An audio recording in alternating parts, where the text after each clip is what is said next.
ভয়াবহ রাত।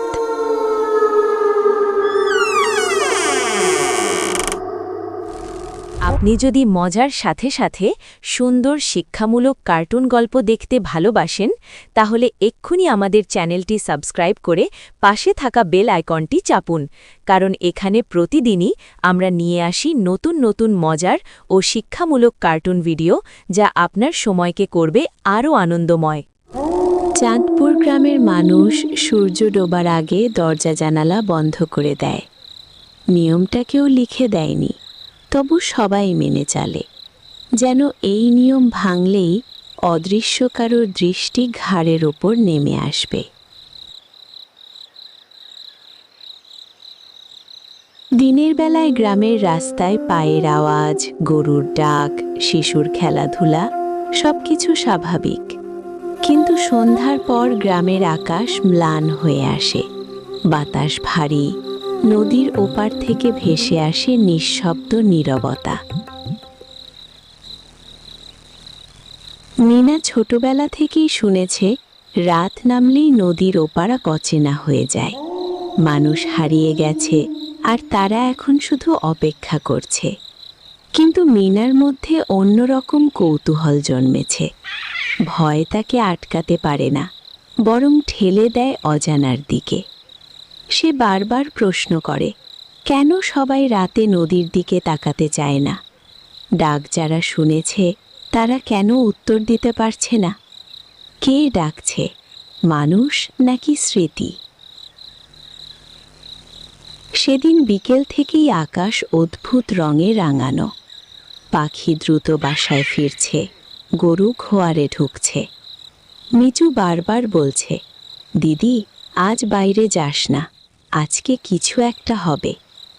কিন্তু মিনার চোখ নদীর দিকে। মনে হচ্ছিল এই রাতের জন্য বহুদিন অপেক্ষা করা হয়েছে। রাত গভীর হতেই গ্রাম নিস্তব্ধ হয়ে গেল, যেন চারপাশ থেকে সব শব্দ তুলে নেওয়া হয়েছে। হঠাৎ দূরে ঠক ঠক ঠক আওয়াজ হলো। কাঠে কেউ ধীরে ধীরে আঘাত করছে।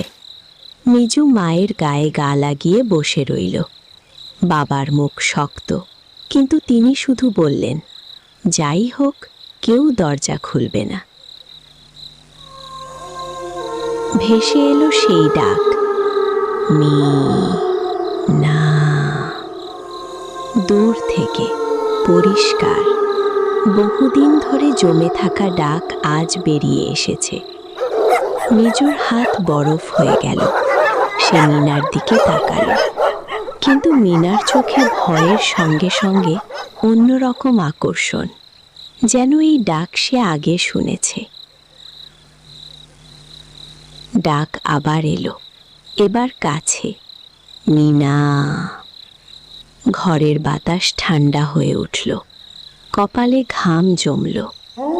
মিনা অনুভব করল তার পা নিজের থেকেই দরজার দিকে এগোচ্ছে। মাথার ভেতরে ফিসফিস, এসো, আমাদের শোনো, আমাদের ভুলে যেও না। মিজু ঝাঁপিয়ে পড়ল, তাকে জড়িয়ে ধরল। সে কাঁদছিল, বলছিল, যাবি না, যারা গেছে তারা আর ফিরেনি। কিন্তু ডাক থামছিল না, বরং বাড়ছিল। মনে হচ্ছিল এক নয়, শত শত কণ্ঠ। বয়স আলাদা, স্বর আলাদা, কিন্তু অনুরোধ একটাই, আমাদের মনে রাখো। হঠাৎ দরজার নিচ দিয়ে ছায়া পড়ল। একটা, দুটো, তিনটে, গুণে শেষ করা যায় না। তারা দাঁড়িয়ে আছে, ঢুকতে চাইছে না, শুধু অপেক্ষা করছে। মিনার বুক ভেঙে কান্না এলো। ভয়ের জন্য নয়, অসহায়তার জন্য। সে বুঝল, এরা ক্ষতি করতে আসেনি, এরা হারিয়ে গেছে। আর হারিয়ে যাওয়ার চেয়ে বড় কষ্ট হলো, কেউ তাদের মনে রাখে না। মুহূর্তে সব কণ্ঠ থেমে গেল। তারপর খুব নরম একটা স্বর বলল, তাহলে বলো, আমরা ছিলাম। মিনার চোখে পানি ভেসে এলো। সেই রাত মিনার জীবনে এক অবিস্মরণীয় মুহূর্ত হয়ে উঠল। এরপর শুরু হলো সন্ধ্যার আরও ভয়ঙ্কর অধ্যায়। নদীর ওপারে হাওয়া বইতে লাগল। ফিসফিস শব্দের সঙ্গে ঝোপ থেকে অদ্ভুত ছায়া ভেসে এলো। নদীর তীরে ভাঙা ঘরের মধ্যে হঠাৎ আলো জ্বলল, আবার নিভে গেল। মিনা এবং মিজু দেখতে পেল কোথাও কণ্ঠ, কোথাও ছায়া। এরা যেন অতীতের মানুষ, যারা কখনো শেষবার নদীর ওপারে দাঁড়িয়েছিল। প্রতিটি ছায়া এক এক গল্প বলছে, ভালোবাসা, কষ্ট, প্রতিশ্রুতি, অপেক্ষা। মিজু কাঁপতে কাঁপতে বলল, দিদি, আমরা কি ঠিক করছি? মিনা চুপ। সে জানত এখন শুধু দেখার সময়। নদী, বাতাস, ছায়া, ডাক সব মিলিয়ে এক রহস্যময় অভিজ্ঞতা। হঠাৎ অন্ধকার থেকে একজন বৃদ্ধ লোক বেরিয়ে এলো। তার চোখ ক্লান্ত, গলায় ভার। আমি এখানে ছিলাম, আর আমি অপেক্ষা করছিলাম কেউ যেন আমাদের ভুলে না যায়। যারা ডাকছে তারা শুধু মনে রাখতে চায়। মিনা বলল, আমরা সবাইকে জানাবো, আর কেউ ভুলবে না। বৃদ্ধ হেসে বললেন, তাহলে আমার অপেক্ষা শেষ। রাত বাড়তে থাকল। নদীর ওপারে ফিসফিস ভেসে এলো, কখনো দূরের কণ্ঠ, কখনো পানির ছলছল। মিনা ও মিজু নদীর ধারে দাঁড়িয়ে অনুভব করল প্রতিটি শব্দ, প্রতিটি ছায়া একটি গল্প বলছে। ভালোবাসা, কষ্ট, স্মৃতি, অপেক্ষা। ভোরের আলো ফুটতেই সব অদৃশ্য। নদী শান্ত, হাওয়া মৃদু। মিজু আকাশের দিকে তাকিয়ে বলল, দিদি, তারা কি চলে গেছে? মিনা বলল, না, তারা আছে, আর তারা শান্ত। আমরা শুনেছি, আমরা মনে রেখেছি। সেই দিন থেকে চাঁদপুরে রাত নামলেই মানুষ ভয় পায় ঠিকই, কিন্তু তারা জানে ভয়ের ভেতরও গল্প থাকে। আর যে গল্প মনে রাখা হয় সে আর অভিশাপ হয়ে ফিরে আসে না। নদী আগের মতো বইছে, কিন্তু সবাই জানে ওপারে অপেক্ষা করছে সত্য, আর কেউ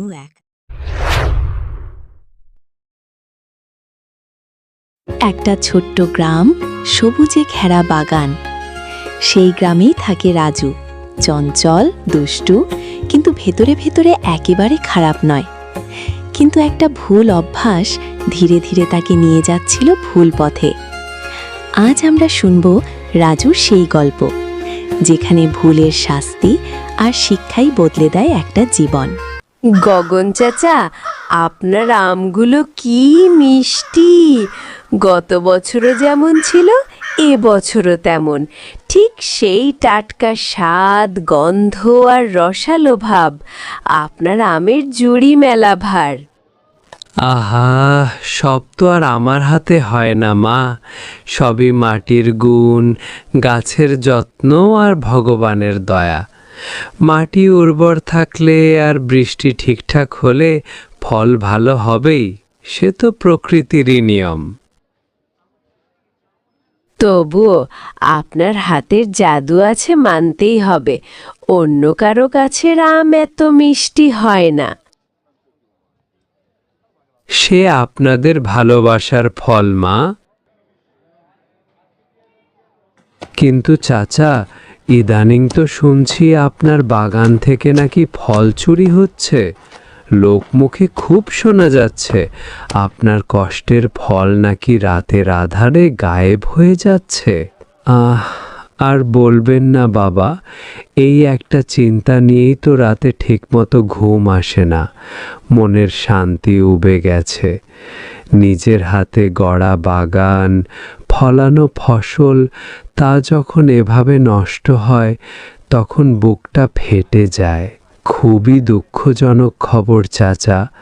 কে বা কারা এমন কাজ করছে তা ধরা উচিত। কি করব বাবা, সবই কপাল।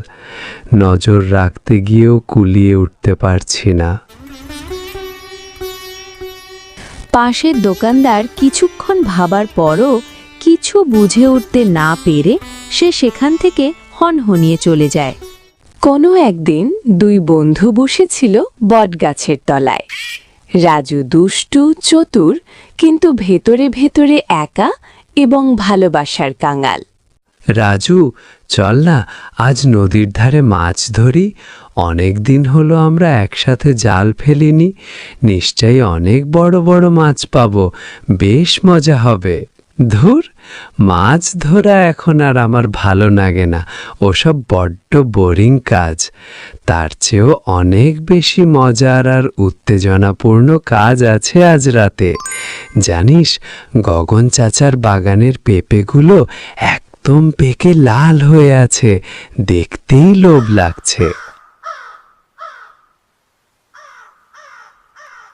আবার চুরি করবি? তোর একটুও ভয় করে না? যদি কোনোভাবে ধরা পড়িস তখন কি হবে ভেবেছিস? লোকে ছি ছি করবে, চোর অপবাদ দেবে, আর চাচা যদি থানায় খবর দেয়?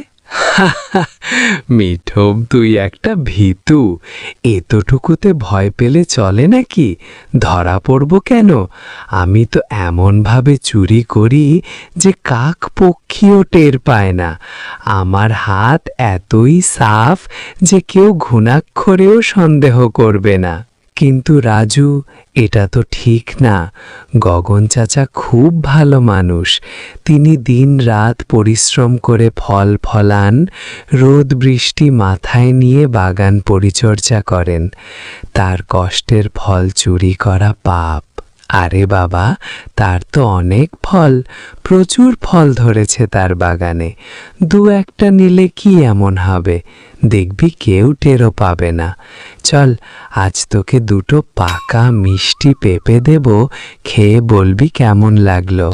না রে, আমার এসব ভালো লাগে না। আমি বরং বাড়ি যাই, মায়ের হয়তো কোনো কাজ আছে। যাও বাবা ভীতু ছেলে, আমার মজা আমি একাই লুটি। এই মিষ্টি পেঁপের স্বাদ তোর কপালে নেই। মিঠুন তখন দীর্ঘশ্বাস ফেলে। রাজুর সঙ্গ ছেড়ে সে সেখান থেকে চলে যায়। ইস, এই ছেলেটা দিন দিন বড্ড বেয়াদব হয়ে যাচ্ছে। ওর সাহস বেড়েই চলেছে। এভাবে চলতে থাকলে তো গ্রামের শান্তি থাকবে না। ওর এই দুষ্টুমি থামাতে কিছু করতে হবে। ওকে সঠিক পথে ফেরাতে না পারলে ভবিষ্যৎ অন্ধকার। শুধু বকাঝকা করে লাভ নেই। ওকে এমনভাবে শেখাতে হবে যাতে ও নিজেই নিজের ভুল বুঝতে পারে, নিজের কাজের ফলটা অনুভব করতে পারে। ওকে একটা কঠিন শিক্ষা দিতেই হবে। এস, বেচারি গগন চাচা, এই বয়সেও শান্তি নেই। ওর ফলানো ফল চুরি হয়ে যাচ্ছে। এইবার দেখি বাবা রাজু, কেমন ফল পাও তোমার কাজের। কাল রাতে যে পেঁপের স্বাদ নিয়েছ, আজ তার বিপরীতে কি পাও সেটাই দেখার বিষয়। ওকে কিছুটা ভয় দেখাতে হবে। সরাসরি কিছু করলে ও হয়তো আরও বেপরোয়া হবে। ধাপে ধাপে এগোতে হবে।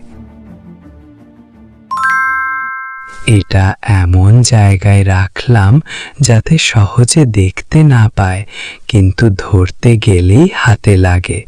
আশা করি কিছুটা বুদ্ধি হবে।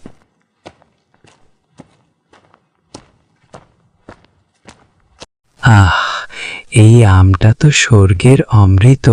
আজ এটা না নিয়ে যাব না, আমার চাই চাই।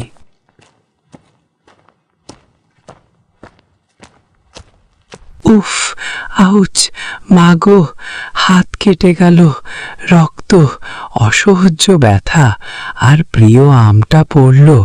এ কি অশুভ লক্ষণ! ধুর, সব মাটি, আজ আর কিছু নেওয়া যাবে না।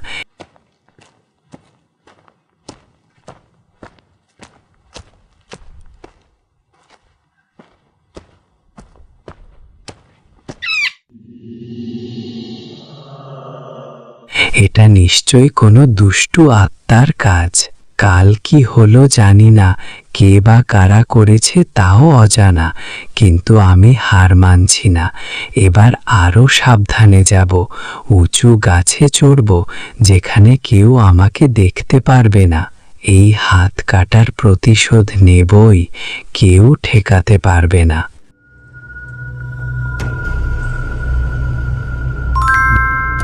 দেখছি সহজে ওর বুদ্ধি ফিরবে না, এবার একটু কঠোর হতে হবে। এই গাছটা একদম নিরাপদ, কেউ আমাকে দেখবে না। আজকের ফলগুলো আমার। আহ মাগো, অসংখ্য মৌমাছি, বাঁচাও, কে কোথায় আছো? বেজি মামা, আপনি এখানে? সবকিছুর পেছনে কি আপনার হাত আছে? বেজি মামা, সব আমার ভুল, আমি বুঝতে পেরেছি, খুব খারাপ কাজ করেছি। হ্যাঁ রাজু, খারাপ কাজের ফল খারাপই হয়, যেমন কর্ম তেমন ফল।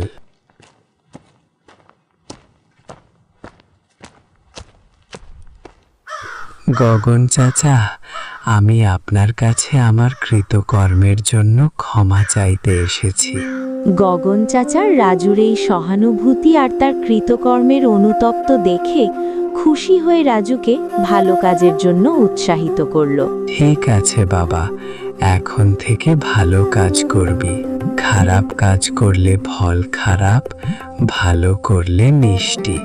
জীবন কত সুন্দর। রাজু আজ আর আগের রাজু নয়। একটা ভুল তাকে কষ্ট দিয়েছিল, কিন্তু সেই কষ্টই তাকে শিখিয়েছে জীবনের সবচেয়ে বড় শিক্ষা। যেমন কর্ম তেমন ফল। ভুল সবাই করে, কিন্তু ভুল বুঝে নিজেকে বদলাতে পারলেই মানুষ সত্যিকারের ভালো মানুষ হয়। আপনি যদি মজার সাথে সাথে সুন্দর শিক্ষামূলক কার্টুন গল্প দেখতে ভালোবাসেন, তাহলে এক্ষুনি আমাদের চ্যানেলটি সাবস্ক্রাইব করে পাশে থাকা বেল আইকনটি চাপুন, কারণ এখানে প্রতিদিনই আমরা নিয়ে আসি নতুন নতুন মজার ও শিক্ষামূলক কার্টুন ভিডিও, যা আপনার সময়কে করবে আরও আনন্দময়।